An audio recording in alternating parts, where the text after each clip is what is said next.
That's right. No one can destroy the metal. The metal will strike you down with a vicious blow. The reason why I asked Brendan to make that the intro song today is because what did I tell you guys during the pregame show today is that they were playing the Utah Jazz, and what the Blazers needed to do is they needed to be the opposite of smooth, relaxing jazz. They needed to be metal.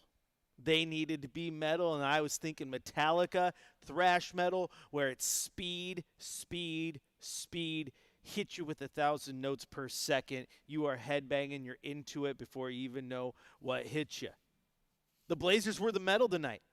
They came out swinging. They came out fast. We said tempo. Don't let this Jazz team play their game. Get out in space. Let Denny get strong. Beat them with your strength, which is the getting downhill. Be metal. Rock on. Well, the Blazers were metal. Absolutely metal. They came out.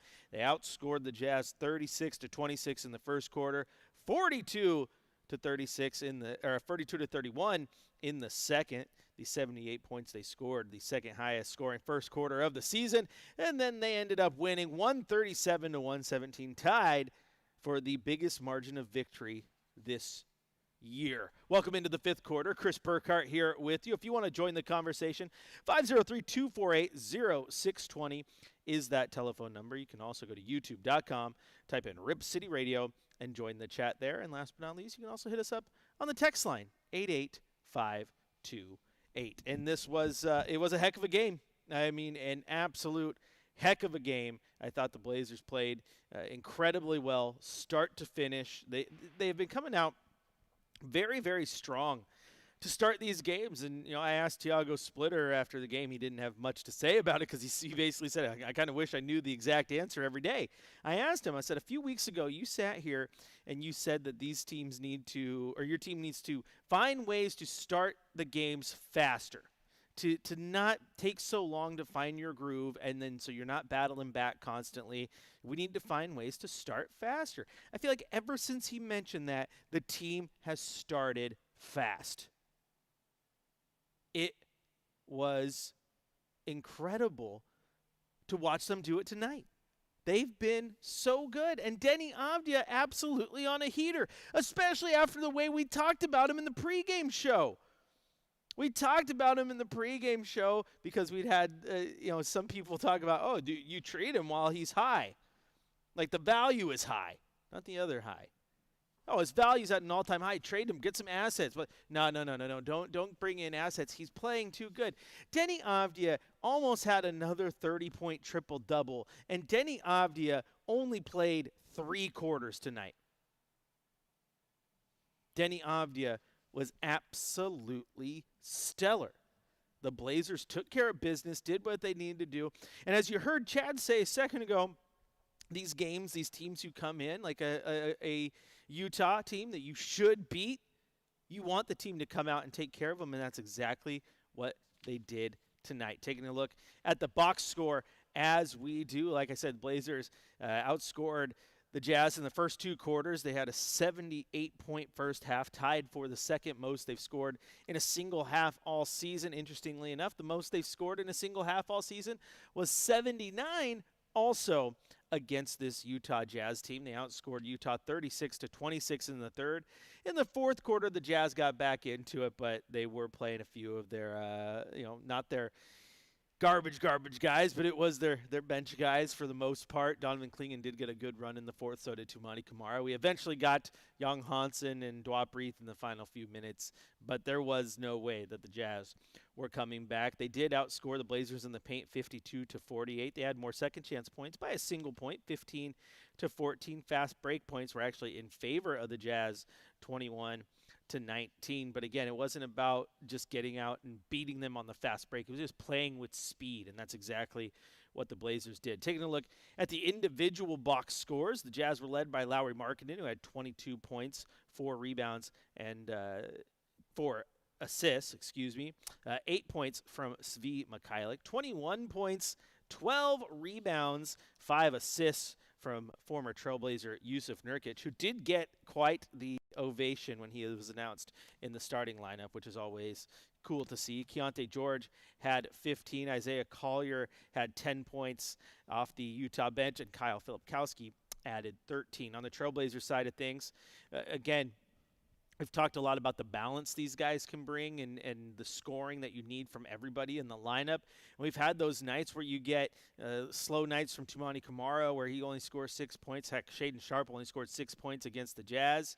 But, man, it was a night tonight where everybody just filled in and balanced it out. Toumani Camara, 15 points, 4 rebounds, 3 assists, 10 points from Chris Murray. Donovan Clingan, 12 points, 17 rebounds. 33 points, 9 assists, 8 rebounds from Deni Avdija in just 28 minutes of action. Shaedon Sharpe, also incredible, 29 points, 7 assists, 5 boards. Leading the way on the bench, both Caleb Love and Sidy Cissoko had 14 points. Just a phenomenal game from the Blazers. The Jazz led this game for a whole 2 minutes and 7 seconds. The biggest lead was when they led early on, 4-0. The Blazers' biggest lead of the night was 32 points. Biggest lead score, it was 103-71. They led for 45 minutes of this game. So very good game from your Portland Trailblazers. Just taking a look at the chat right now. I have my text line and YouTube both enjoying the pick of Tenacious D today. Brett says, "Hi, Chris. Effing love the opening tune." That's right. There's something about the metal. Like, it is such a simple song, but it hits. It's a good one. I also remember, like, it was a fun one to play on Guitar Hero. Jack Black is pretty awesome. As Sean says, Shea and Deni looking great. Looking forward to getting Love and City full roster spots. That would be – there's going to be some work to do there. We can talk about that, but they are playing like they deserve it.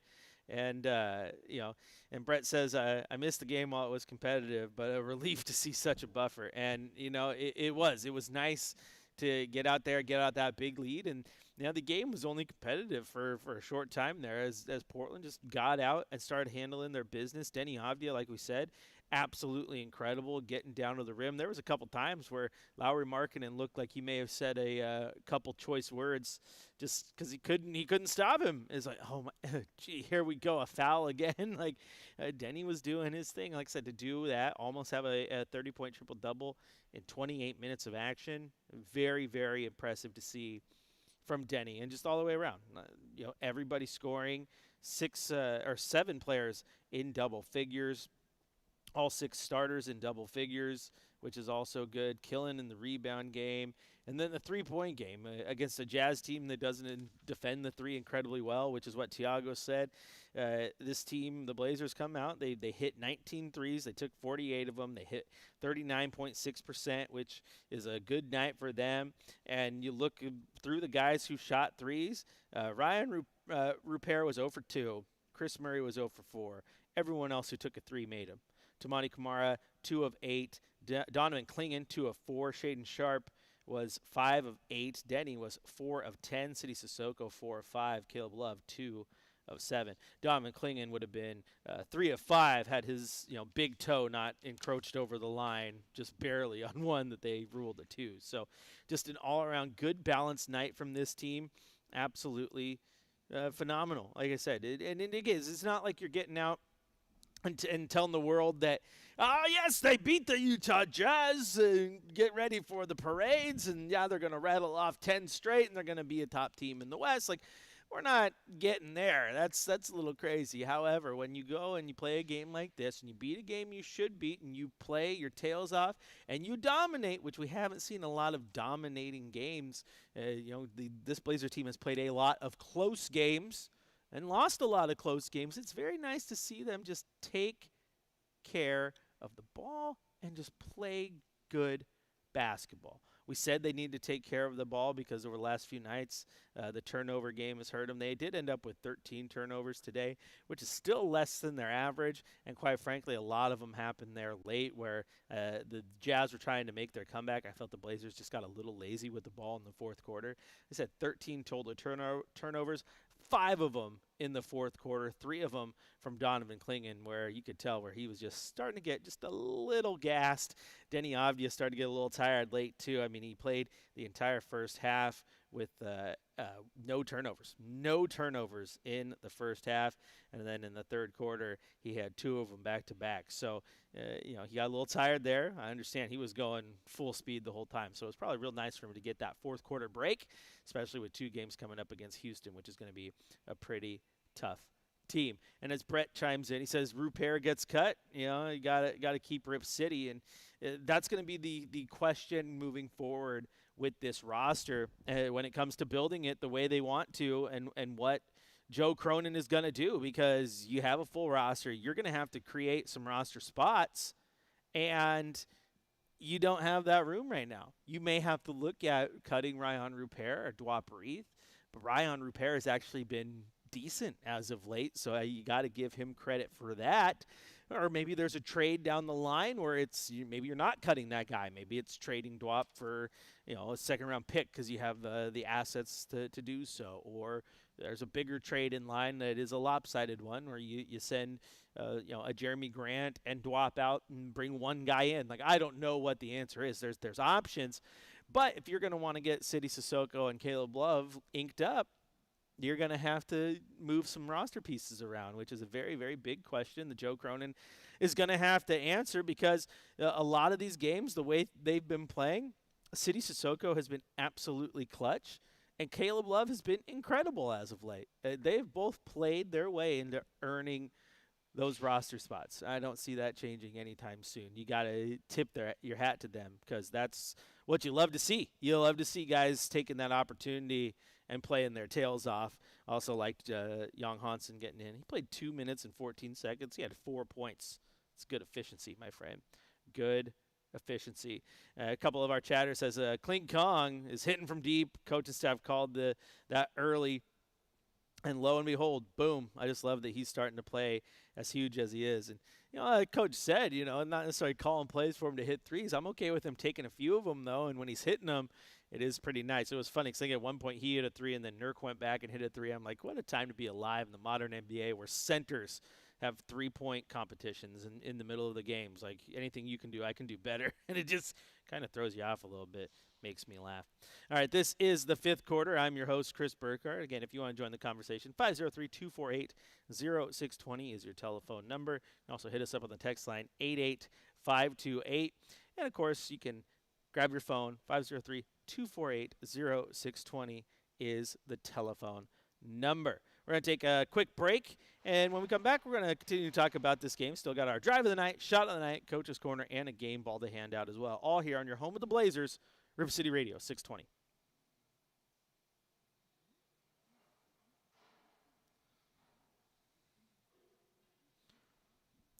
The running back, not the quarterback. The running back. Copy. Copy. 4 minutes left on the break for all the YouTube chatters taking notes. I know you are. Might as well just keep my mic here. Chat to you. Do what you're doing. See if I play some college football when I go home. I'm tired. I might just go to bed. You guys are going to have to deal with it. The only Donovan Clingan, our Donovan Clingan, the ODC. That's right. Raise him up. Acknowledge him. Acknowledge him. I can't wait for the Eagles to lose either. I got to tread real lightly, though, because my boss at the OSAA is an Eagles fan. So you got to make sure we're okay. We're not upsetting the boss too much. I already stole his white elephant gift that he wanted. Took it from him right under his nose. So I'm on thin ice. You don't play. That's because you guys are bums, and all of a sudden you're into 2K more than college football. Steph made you run away. But if the commish didn't play, I'm all good. I'm good. Brett, thank you. Absolutely, go Ducks, man. That game Friday is going to be awesome. It's going to be so good. Indiana is such a good team, man. Like, they are a very, very good team. And Oregon obviously stumbled against them, but I think they're going to be ready. But I also think Indiana is going to be ready for that matchup. So I think you're going to be in for a hell of a football game. I think the coolest part about the semifinal personally is that, like, you're getting a little bit of new blood in there. And I know that sounds weird with Miami, but it's like Miami hasn't been relevant since that absolutely amazing championship game against Ohio State, 2 decades ago. Like, it's been longer than that. Like, since Ken Dorsey and Jeremy Shockey were suiting up for that team.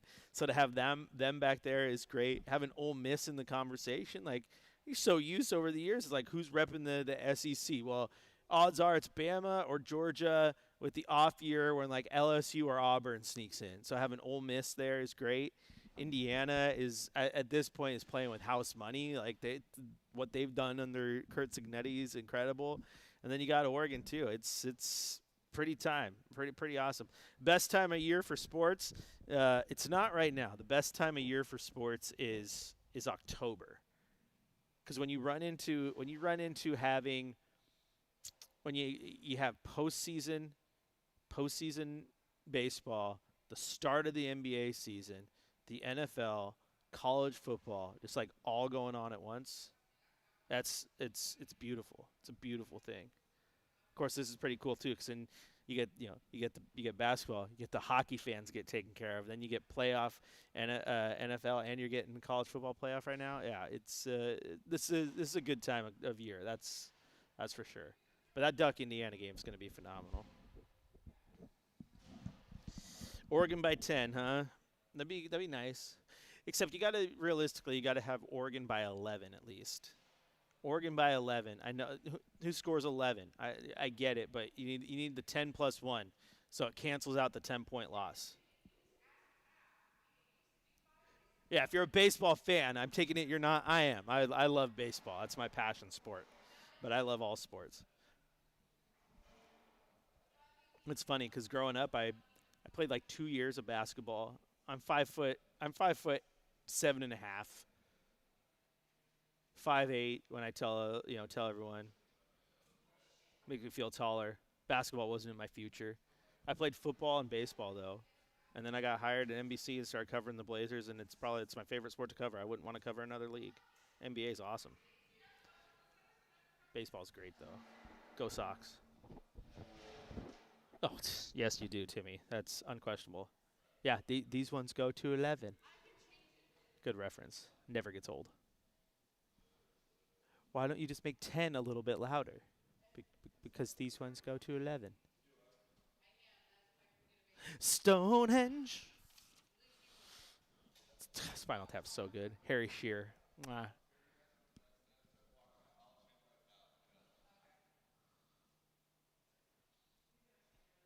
How much longer, producer? Copy. I feel like I should go home and watch Spinal Tap. I was doing a project at home last night, and I had Super Troopers on as background noise. Oh, my gosh. Forgot how good that movie is. Just, like, full of quotable lines. I am all that is man. Maybe I should do movie trailers. In a world where both of our houses were totally underwater. Who we got?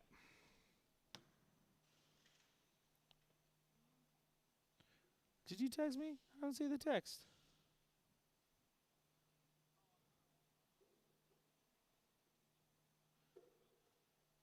Oh yeah, no, sorry. Yeah, it didn't work. I should have told you. There you go.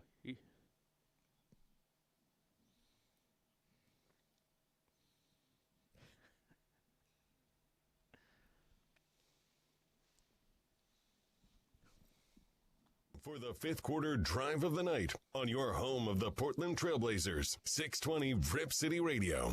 Back up top for Avdia. Wide open three. Why not? Then he hits another. He's got 22 in the half, 72-51 Blazers. Filipowski starts to dribble right, hands it to Markkanen, turns the corner, goes right of the lane, pump fake, turns, throws it into traffic, stolen by Sharp in the open court with Mikhailuk on his back, drives and dunks it in. Welcome back into the fifth quarter. Chris Burkhardt here with you. The non-winner of the National Sports Media Association Oregon Broadcaster of the Year award. Have not been nominated, have got no votes, but the guy you just heard on that call did and was nominated as the winner. It was announced today. I'm sure you heard him talking about it in the post-game show there, but just a massive shout out to Travis Demers. Winning that award is no small potatoes. He's doing an absolutely incredible job, and I can't wait to continue to see him grow and get better and better in the role that he already absolutely dominates. I mean, think about it. You go from you guys in the history of this team. I mean, Bill Schonely, who's an absolute legend, Brian Wheeler, who was an absolute legend, and you got Travis, who's in the shadow of those two giants and is becoming a giant himself. It's absolutely incredible to see, and quite frankly, Portland is super blessed to have those guys wear that headset at one point or another. It's really, really cool.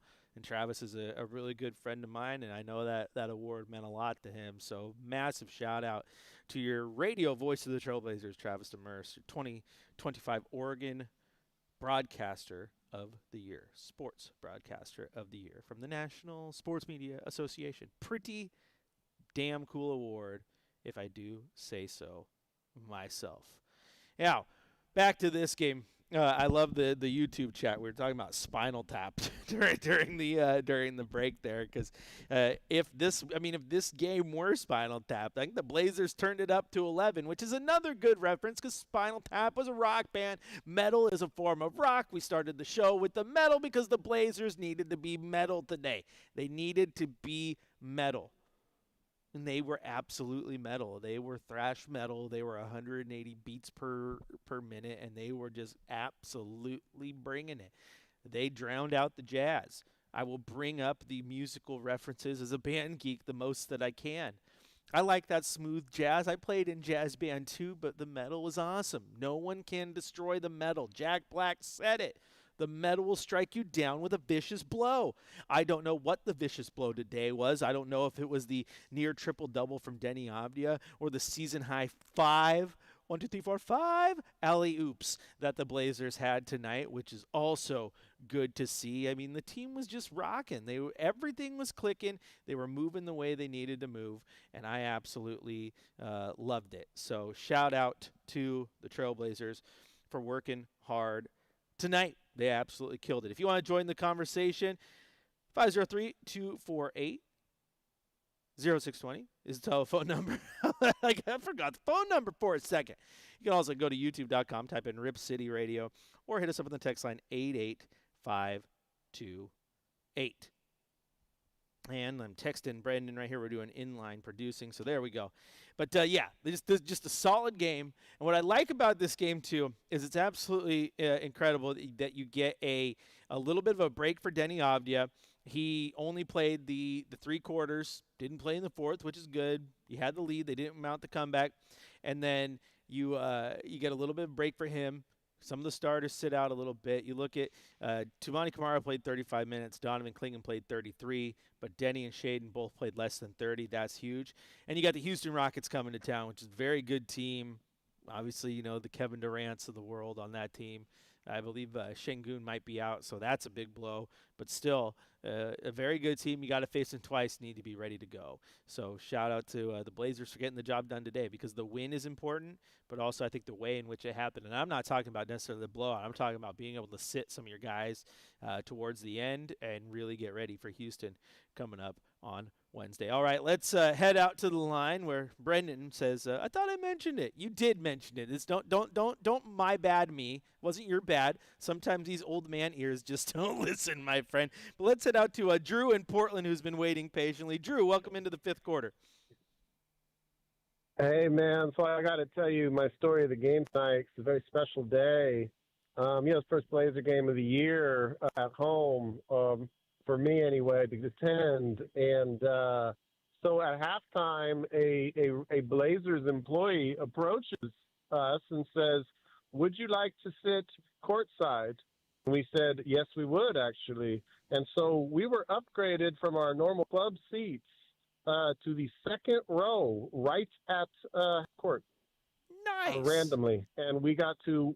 So the Blazers are doing good things for people, but so I got to watch the game right there at half. I sat close before. I've certainly never sat second row half court, but I will tell you, Denny Advia has been brought to Portland to, and I mean like by a higher force. You know what I'm saying? He has brought to Portland to get Damian Lillard back to the Western Conference Finals and compete to go beyond.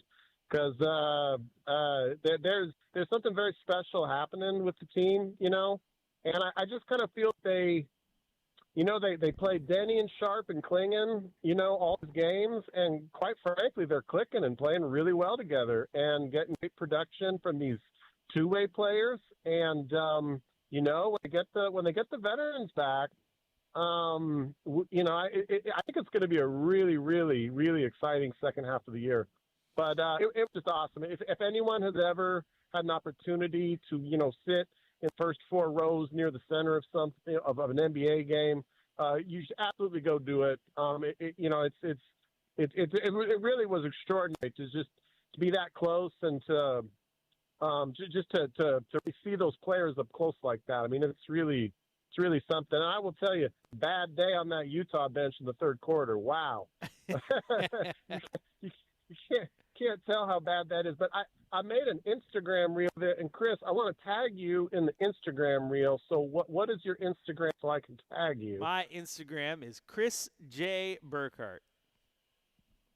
Is that Chris J. Burkhardt at Instagram? Is that with CH or K? CH. CHRISJ. Okay. Burkhardt. It's on the screen on YouTube. That's it's cool. everywhere.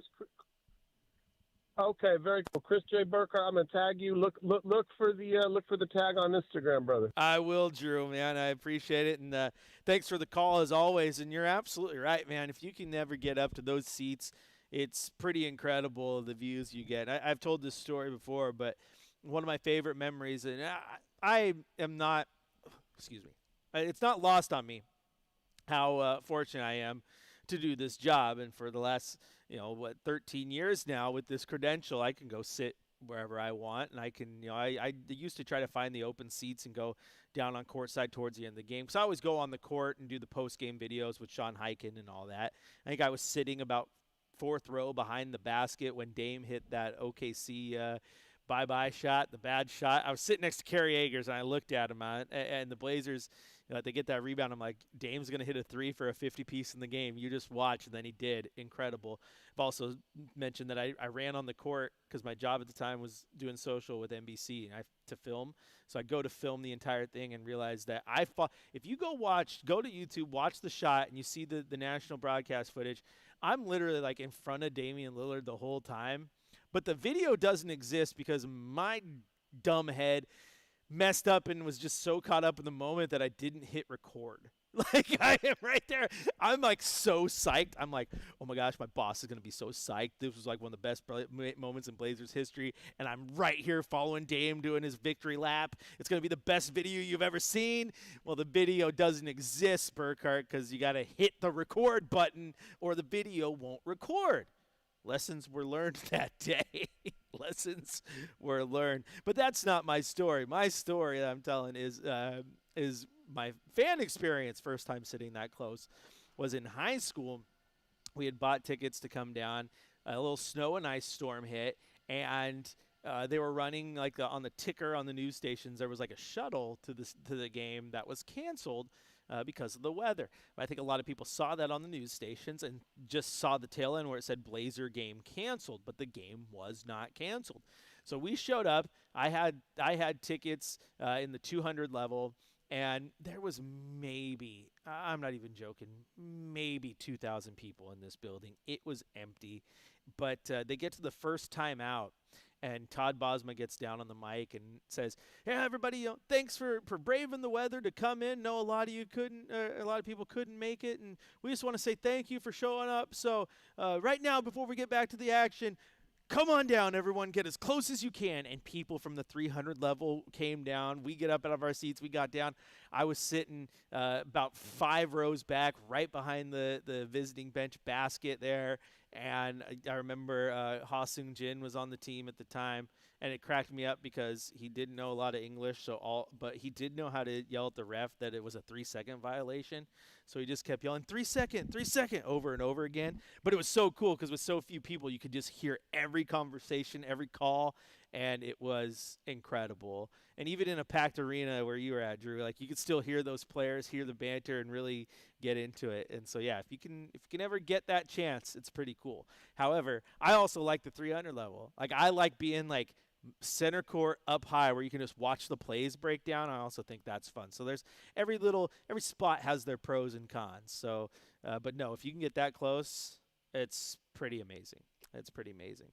All right, if you want to join the conversation, 503-248-0620. Of course, you go to youtube.com as well. Type in Rip City Radio and get in on the chat there too, where Sean says, I'm excited for this trade deadline this coming offseason. Very curious to see what the Blazers can do to get support for Dame and the Dame and Denny pairing and starting to get the pieces together. And that's what we talked about in the pregame show because, again, I have a friend of the show who was talking about, do you sell on Denny when his potential is at this all-time high? I'm like, hell no, you don't. All the Blazers have ever wanted when Dame was here and the years since he left was we want a forward and a guy who is a legit star on this team. And now you got a guy who he plays the position that you've needed forever. He is legit. He's going to be an all-star at this pace. I mean, this guy is absolutely killing it. He just won Western Conference Player of the Week. He's averaging 26, 7, and 7. Almost had another 30-point triple-double. He's been absolutely incredible. So now you got to get the pieces to move around him. And he's part of that. He's not the piece you move to bring in assets around Dame. I think Dame is sitting there, and Dame still wields some power with that GM and in that front office. I think Dame is sitting there watching Denny going, oh, my gosh, I can't wait to play with this guy. I can't wait to play with this guy. I think there's a chance that it improves Dame's off-ball ability just because Denny can take the ball and he can find success in the catch and shoot. I think it's going to make Denny so much more of an efficient player because we've seen what he can do now when all the burden is on him. But when you get more players around him and more consistency and the burden is not just his anymore, I think you get the best version of Denny Avdia. Like if you gave me Denny Avdia that wasn't scoring you 26, 7, and 7, but was scoring you, 26 and 6 or 26 and 5 or whatever, but he's doing it more efficiently, you're going to win more ball games in doing so. We've seen so many of these situations late where lack of a point guard has hurt you because you just need someone to just slow the team down. That's where Dame excels. So there's things right there that really do pique my interest. So I'm with you, Sean, like really excited to see what the trade deadline does. And as you ask again, like if the Blazers move Rob Williams, who will they rely on for backup 5 minutes? I think Nurk on a vet min would be a good fit. Would he do it? Who else could they pursue? Well, I mean, Nurk is fairly cheap nowadays, and he's been relegated to a backup center role. I think he could be good, especially if you understand his role. I don't know if there's a reunited future, but there is a good relationship with him and Dame, so you never know. Maybe you start to develop young Hansen, or you just hit free agency and see what's out there. I mean, I think there's plenty of guys who we've seen who are very capable backup bigs for what you need. Maybe it's like a Kelly Olynyk type player at the end of the day. And I'm not saying he would be the guy, but there's good bigs that you could go get. And at this point too, like I love Rob Williams, I really do. But you want to keep throwing Rob out there, or can you use him to get an asset and find someone else who can play the 12 minutes a night that you pay him or play him? Like realistically, you could probably go find someone, and there's value there. So whether it's Rob and Jeremy or Drew's in there somewhere, like there's ways to bring in that talent around Denny, around Shea, around Scoot without even giving up those guys. So we'll see how this team continues to build. I know right now, though, kind of to Drew's point and to yours in the chat there, Damian Lillard's watching this going, this is a team that I want to play with. That's why he signed here. But B, you're seeing a guy literally become a star right in front of your eyes in Denny Avdia.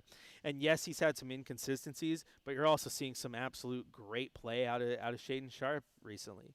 I think he's been better on defense than he was last year when he was really challenged to be better there. He's still not, something that you're writing home about because he blew your mind, but he's good defensively. And, of course, offensively, he has those nights where he's just absolutely phenomenal. And tonight was one of them. And if you can continue to build on that, it's even better. And then you throw Dame in that mix. That's great. Now, Sean, what you do is you go out and you find Nurk on a vet min because he just wants to come back and play with Dame. And then, the rumor is that C.J. McCollum might get traded to Atlanta for Trae Young as part of that deal that is trying to be worked on. Maybe Atlanta buys him out and you get C.J. back on a vet min and you reunite the band. The old guard comes back to take the young guys to the promised land, and everything's good. Maybe I should write, novels, because that would be wonderful. It'd be a great happy ending, wouldn't it?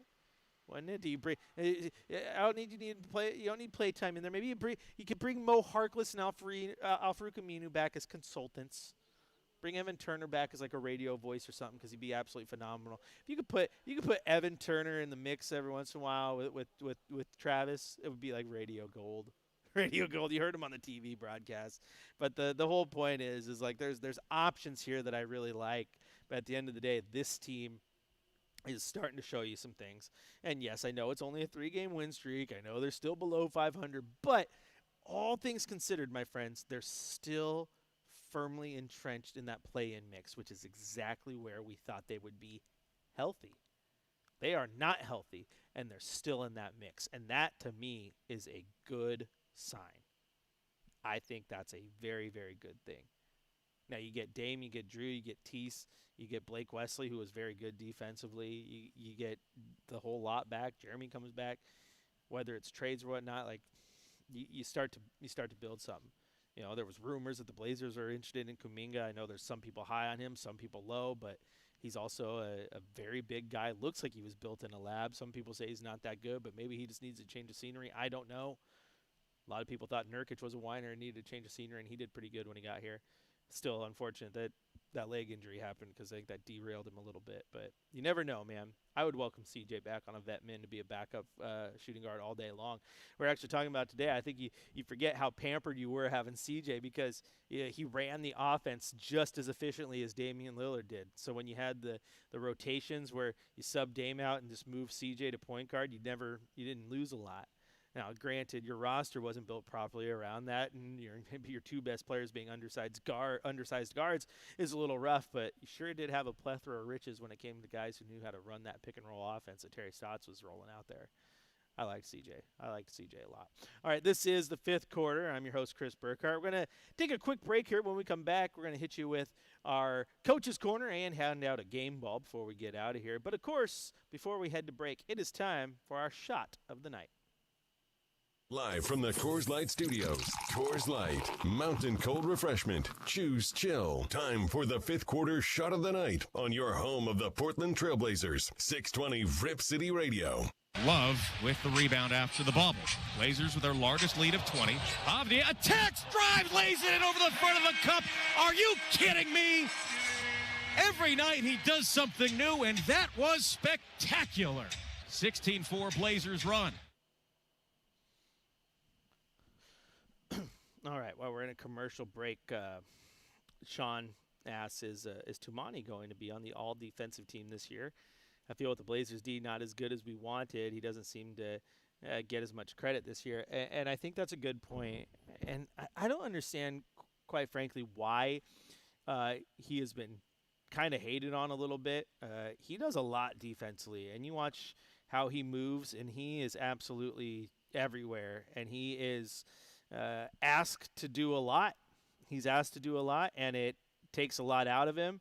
But he is incredible. I don't think that he's taken a step backwards. Let's just put it that way. I think that he needs a little more help from the rest of the guys at times, and sometimes it's just the fatigue factor. Because also keep in mind he's being asked to do a lot more Offensively, I think when you go back to that previous comment you've talked about the roster and getting everyone back, like on a fully healthy roster in the starting lineup, he's your fourth or fifth scorer, and you don't have to worry about him having these 15 to 20 point nights. Right now, he's your third, sometimes your second scorer, so you do need him to have these nights. When you let him just have the offense come to him rather than trying to find it, and then just he really focuses on defense, I think he'll be good. But again, yeah, I don't know if he does get in that all defense conversation, just because it is going to be tough without the team playing great all the time, and the fact that he's kind of slow out of the gate. He hasn't talked about as much. So we'll see. Do I think he's deserving? I do. I still think he's been incredible defensively. Oh, but this guy hit a shot over him, and Anthony Edwards hit a game winner over him. And it's like, yeah, but he was also tasked to go guard the best guy on the team who you knew was going to go take that shot. When you put yourself in tough situations, sometimes you will have tough results. It's not always going to go your way. I do love me some Tumani Kamara, though. 1 minute back. 1 minute, says Brendan.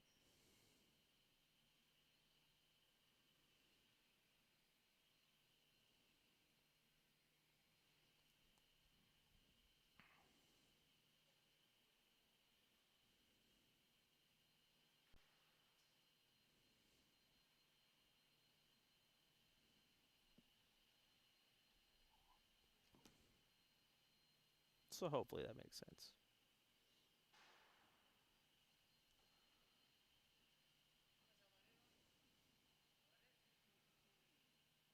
Or you can just hit it. Timmy, the commissioner, said I don't have to play because he didn't play. So you just need to leave Hawaii alone, okay? We're over here on Hawaii time. You weren't going to get punctuality with Hawaii. We'll play tomorrow at 5 o'clock-ish. You get what I'm saying?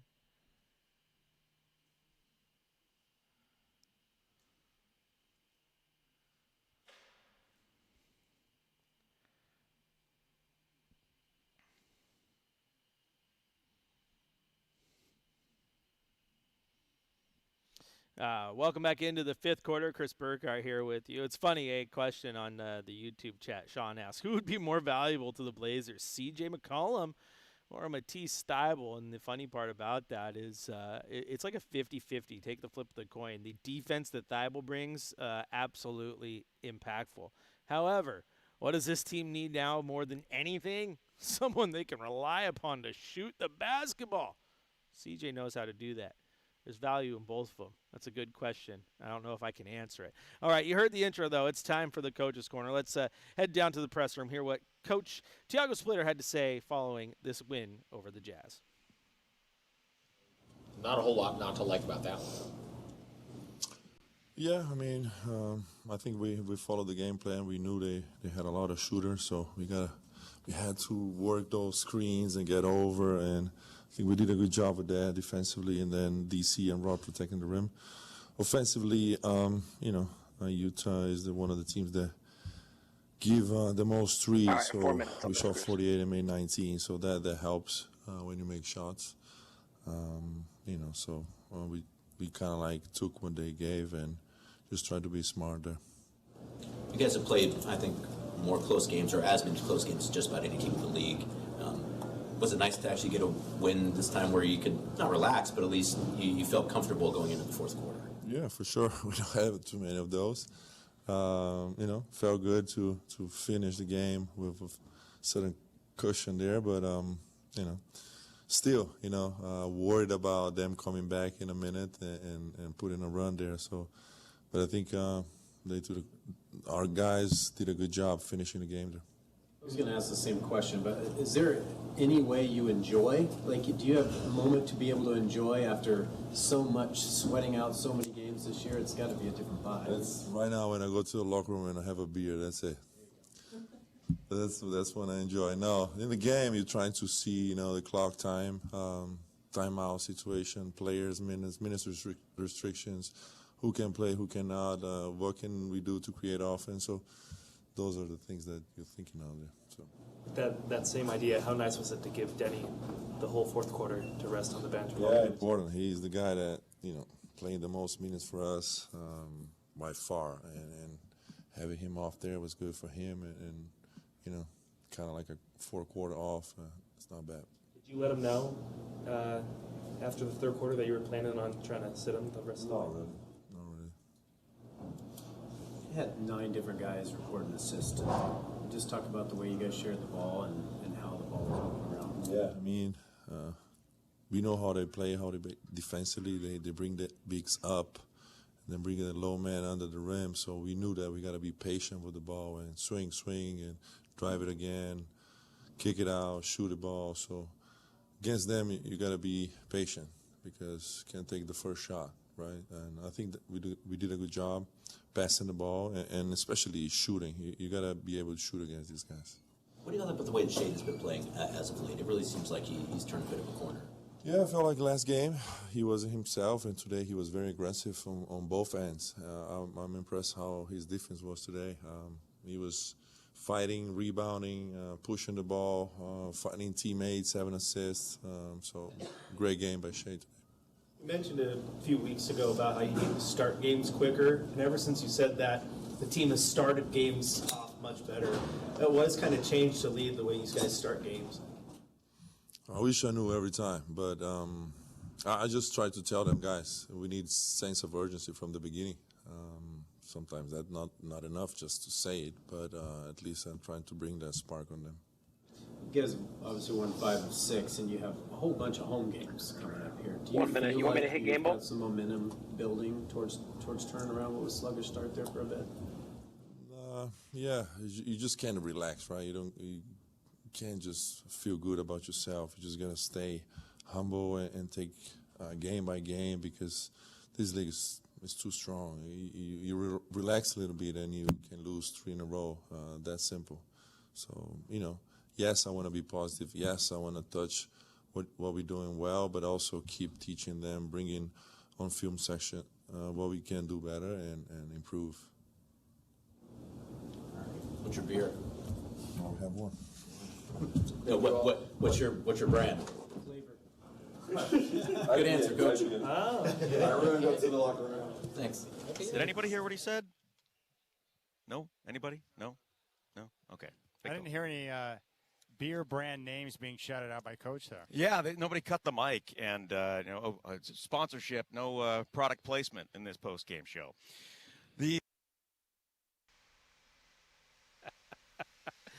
Oh, man. How can you not love that? How can you not love that?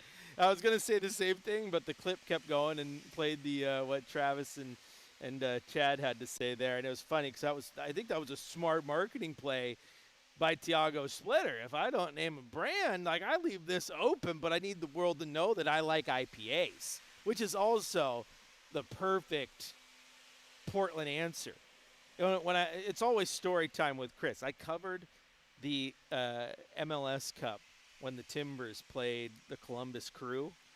The famous, Diego Valeri scores the goal in the first 30 seconds. It was amazing. Well, whenever I was at a new arena, I always like to go tour, right? I'm going to take a walk around Concourse, see what's up. I'm taking a walk around this soccer stadium, seeing what's up.